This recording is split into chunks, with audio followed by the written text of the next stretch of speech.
मनोधारणा झाली म्हणून दिलगिरी व्यक्त करेन. पण एक लहानसा प्रश्न विचारू इच्छितो. ऐकूया. प्रेम करणं हा या विश्वात गुन्हा आहे का? नाही. मग आमच्या प्रेमाला तुम्ही विरोध का करता? याला कारण आहे. स्पष्ट करा. प्रेम करणं हा जरी गुन्हा नसला तरी प्रेम करत असताना मेधा मर्यादेचं उल्लंघन होता उपयोगाचं नाही हे प्रत्येकानं जाणीवपूर्वक ठाणी ठेवावं. प्रधानराज, मुळात प्रेमी अधिक अक्षराचा अर्थ मी तुम्हाला काय सांगू? प्रेम पुढे कुणावरही करावं. नवमंडळानं भूमातेशी, भूमातेनं नवमंडळाशी प्रेम करावं. तेच प्रेम हे कनिष्ठत्र मी आपल्या भगिनीवर केलं. प्रेमाला आकार नाही, उकार नाही, रंग नाही, रूप नाही, निर्माण मनानं जे केलं जातं त्याला प्रेम असं म्हणतात. मग तेच प्रेम मी जर भगिनीवर तुमच्या केलं आणि तुमच्या भगिनीचा सुख जर माझा नसेल तर वास्तविक वडील बंधू म्हणून तुम्ही विचार करायला हवा होता. भगिनीचा सुकाळ का निर्णय घेतला? या क्षणी आपण बोलता आहात हे आपले विचार आहे. माझा जन्म झालाय तो प्रधान घराण्यात झालाय आणि प्रधान घराण्याला राजघराण्याची केवळ आणि केवळ सेवा केली आहे आणि रीतिरिवाजानं कधी आम्ही आज मोडले नाहीये आणि ते रीतिरिवाज मोडले जाऊ नये याच्यासाठी मी आपल्याला सांगतोय. आपला जन्म झालाय तो राजघराण्यात झालाय आणि माझा जन्म झालाय तो प्रधान घराण्यात झालाय. राजघराण्याच्या आणि प्रधान घराण्याचे संबंध एवढेच आहे की राजघराण्याची सेवा करावी आणि ते मी योग्य त्या प्रकारे करतोय. प्रधानराज, तुम्ही तुमच्या कर्तव्याची पदावरून माझ्याशी भाष्य करताय त्याबद्दल मी तुमचं कौतुकच करेन. मान्य मला प्रधान घराण्याचे आणि राजघराण्याचे संबंध आजपर्यंत जोडले नाही. जगाची आधुनिक परंपरा जगाची लेख तुम्ही जोपासण्याचा प्रयत्न करतात त्याबद्दल कौतुक करेन तुमचं. पण माझी दुसरी शंका, वास्तविक या कमलकांतीचे तुम्ही वडील बंधू, मग वडील बंधू कुणा समान असतो? बापा समान जर वडील बंधू असतो तर तुम्ही तुमच्या कर्तव्याचं पासा जगाच्या रीतिरिवाजाच्या भिंतीचा तुम्ही विचार करू नका. मी एक राज करताय तुमच्या मुलीला सुकाटली नावाचा शब्द. आपण आहात आणि आपण मला सांगता की तुमच्या भगिनीचं सुख कसं आहे हे जाणून तुम्ही तुमच्या भगिनीचा हात माझ्या दिला. पण मला सांगा आज या जनतेनं माझ्यावर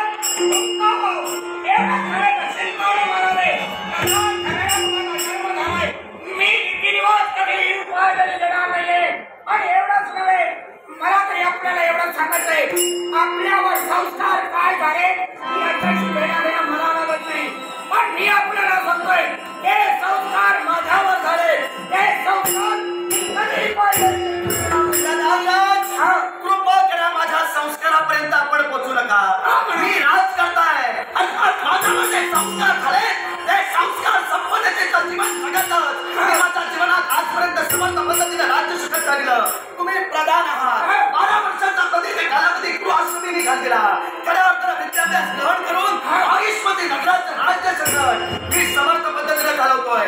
तेव्हा माझ्या संस्कारापर्यंत पोहोचण्याआधी जर मी तुमच्या संस्कारावर गालबोट ठेवलं मला उघडं करून आम्हाला उघडा करण्याचा प्रश्न येत नाहीये. यावेळी आपण राजकर्ते आहात. राजकर्त्याला कसं वागावं कोणाशी आपले नातं जुळावं याला सुद्धा मेधा आणि मेधा मर्यादेचं जर का आपण उल्लंघन करत असाल तर हा प्रधान आपल्या भगिनीचा हात सुद्धा लक्षात ठेवा. एका राजाला मेधा मर्यादेची बंधनं एका प्रधानाला शिकवावी एवढा राजा कलकोंडा राहिलेला नाही. तेव्हा मी तुम्हाला सांगतोय उद्या समजा प्रधान घराण्यातील जन्माला आलेल्या एखाद्या युवतीशी या राजानं प्रेम केलं विवाह केला म्हणून या जन्माला हलकल्लोळ निर्माण झाला. माझी निंदा होऊ दे पण माझा शब्द तो ही आपली भ्रामक कल्पना आहे. जोपर्यंत हा प्रधान बंधू जिवंत आहे तोपर्यंत माझ्या भगिनीचा हात आपल्या हाती देणार. मेधा मर्यादेचं उल्लंघन रीतिरिवाजाचं उल्लंघन हा प्रधान सामोपचाराच्या बोधाने आपल्याला सांगण्याचा मी प्रयत्न केला. पण तुम्ही तुमचा हट्ट जर सोडू इच्छित नसाल तर जातीवंत शास्त्रवंत आपलं प्रेम संबल करण्यासाठी तुम्हाला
कुठल्या पुरुषाची झालेली मला कधी आवडणार नाही. जर तो दुसऱ्या कोणत्याही पुरुषाची होत असेल तरी माझं निरंतर जीवन मी कधी जगू इच्छित नाही. त्याआधी आत्मघाताला कवटाळे मृत्यूच्या विषारी सर्वांना किती बोलण्यापूर्वी माझा जीवन मी संपले. निर्णय माझा था. कमल कांते तू जर माझी होत नसती तर आत्मघात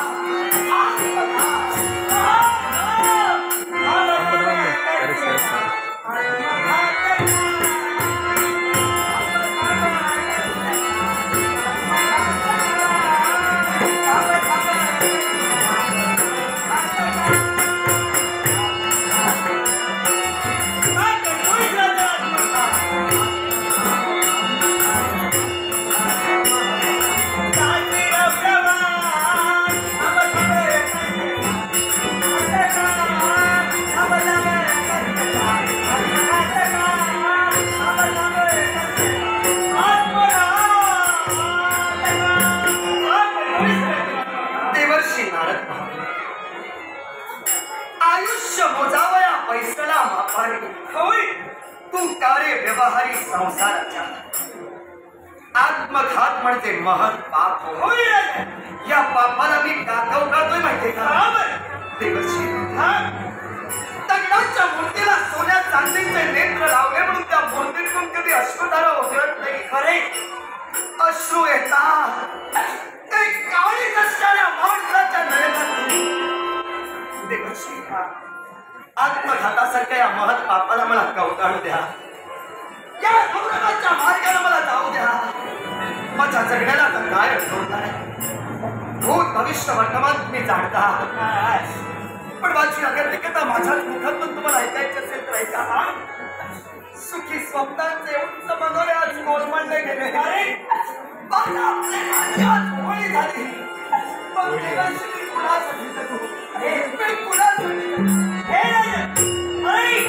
आज तुझे केस तुला सोडून गेली म्हणून आत्मघात करण्यास तू तत्पर झालास. पण आत्मघात करणं अरे या लाख जनतेसाठी तुला जगायचे.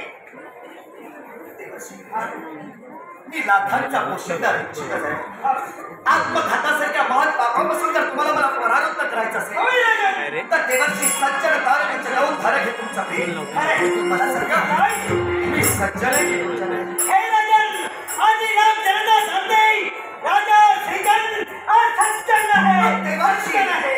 मी जर सज्जन आहे आणि सज्जनांना तारणार तुमचा धर्म आहे होय, तर मला मार्गदर्शन करा. चिंता नको. मी काय करू मला सांगा. हे राजन, यावर मार्ग आहे आणि मार्ग कोणता असेल तर आज तुझ्या जीवनात सुखाचा मार्ग तो मी सांगणार आहे. आणि माई, या हेमावती नगरीत आज मा बहिणीचं संकट वादळ निर्माण झाले. होय, भ्रमरासूर नामक या हेमावती नगरीत खलकल्लोळ माजले आणि या हेमावती नगरीचं जर रक्षण केलं तर या हेमावती नगरीची राजकर्ता राजा आज तुझा नक्कीच विचार करे. आज तुझी बेसिदीला सोडून गेली, निश्चितच राजकर्ता तुझा विचार करे. जीवनाला नवी दिशा मिळाली. तुमच्या बोलण्यातून नवं चैतन्य माझ्या सर्वांगावर ओढू लागला. देवर्षी हेमावती नगरीत संकटाचं वादळ थैमान घालणार आहे. माझ्या हातून महात्माच्या योगे हे वादळ जर मी दुरापास्त केलं तर हेमावती नगरीचे राजे पुरुनंदन माझा विनाश कमलकांती शिजवून देतील. शब्द देतोय तुम्हाला. काय तुमच्या पवित्र चरणांना साक्ष ठेवून गणगोर प्रतिज्ञा करतोय. उदयते यदि भानु पश्चिमे दिव्य भाते प्रचलते यदि मेरु शीततां याति बन्धि विकसति यदि पद्मं पर्वताग्रे शलाया न चलति खलु वाक्यं सज्जनानां यत्किंचित्. पूर्वेचा भानु पश्चिमेला उगलेला मेरु पर्वतावर कमल विकसित होईल. सागर आपली मर्यादा ओलांडेल पण राजा श्रीचंद आपल्या शब्दांना वादन कधी आणू देणार नाही. कोणाला जगात हेमावतीचं संरक्षण करेल. शुद्ध नाट्यप्रेमी विलास रावळे नाट्यप्रेमी विलास